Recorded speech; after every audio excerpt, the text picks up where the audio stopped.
It's been said that the world is a global village, connecting each and every one of us, with the internet being the bridge to that connection. But what if that bridge was gone?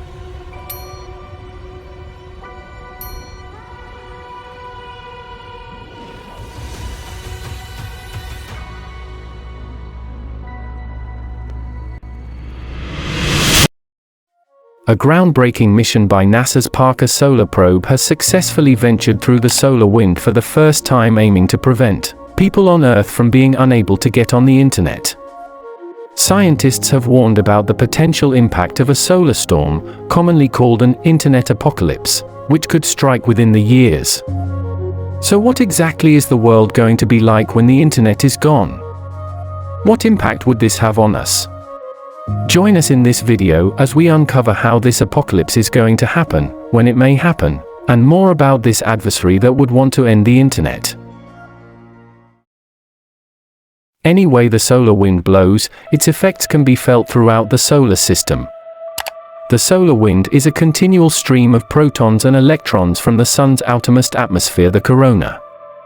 These charged particles breeze through the solar system at speeds ranging from around 250 miles, 400 kilometers per second, to 500 miles, 800 kilometers per second, in a plasma state, according to the National Oceanic and Administration Space Weather Prediction Center. When the solar wind reaches Earth, it sends a flurry of charged particles into the magnetosphere and along Earth's magnetic field lines, toward the poles. The interaction of these particles with Earth's atmosphere can produce glowing aurora displays above polar regions. The existence of the solar wind was first proposed by pioneering astrophysicist Eugene Parker, whose name graces NASA's Parker Solar. In 1957, Parker was working as an assistant professor at the University of Chicago when he realized the superheated corona of the sun should, in theory, emit charged particles at high speed, according to the University of Chicago. This superheating is one of the most mysterious aspects of the sun's behavior, and solar physicists still don't completely understand why the sun's atmosphere is hotter than its surface.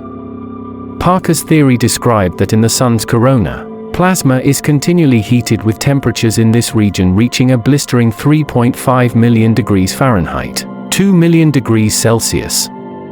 Eventually, the plasma becomes so hot that the sun's gravity can no longer hold it down, so it is hurled into space as the solar wind, dragging the sun's magnetic field along with it, according to NASA JPL. His theory was widely criticized at the time. Support for this theory finally came from astrophysicist Subrahmanyam Chandrasekhar, who, decades later, became the namesake of NASA's Chandra X-ray Observatory.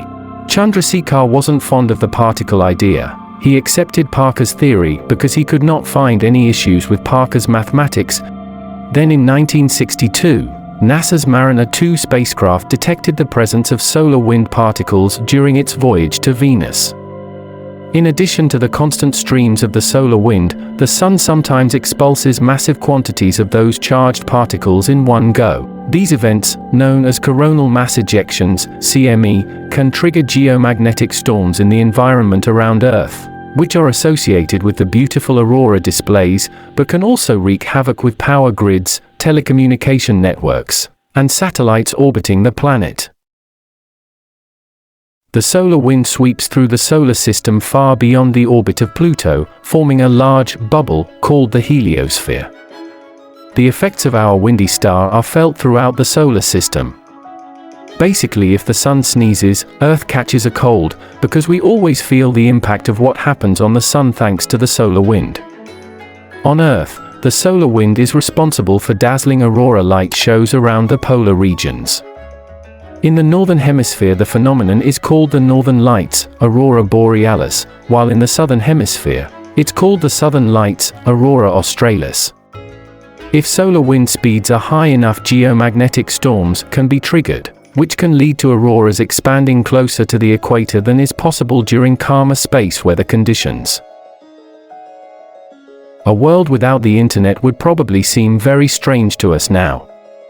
Depending upon the nature of the disaster and how you define the internet, even basic services like text messaging or cell phone service could become unavailable.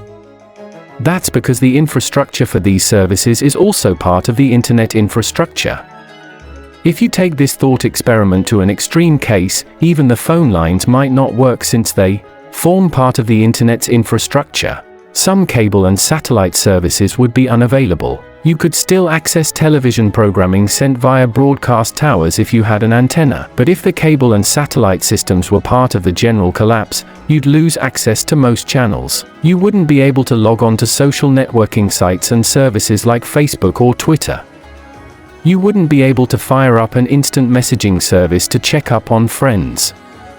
Many of the tools we rely on to keep up with what our friends and family are doing would cease to exist. If the cell phone towers and telephone lines were also affected, we'd be reduced to writing letters and sending them through the post office. Transferring files between computers would be difficult. You'd either need to store the files on some form of physical media like a compact disc, or you'd need to connect the two computers with a physical cable. Luckily for us, we may never have to encounter this lack of internet, as NASA has taken a tremendous step to sending the first ever satellite to touch the Sun, the Parker Solar Probe. Parker Solar Probe launched in 2018 to explore the mysteries of the Sun by traveling closer to it than any spacecraft before. 3 years after launch and decades after first conception, Parker has finally arrived. Unlike Earth, the Sun doesn't have a solid surface. But it does have a superheated atmosphere, made of solar material bound to the Sun by gravity and magnetic forces.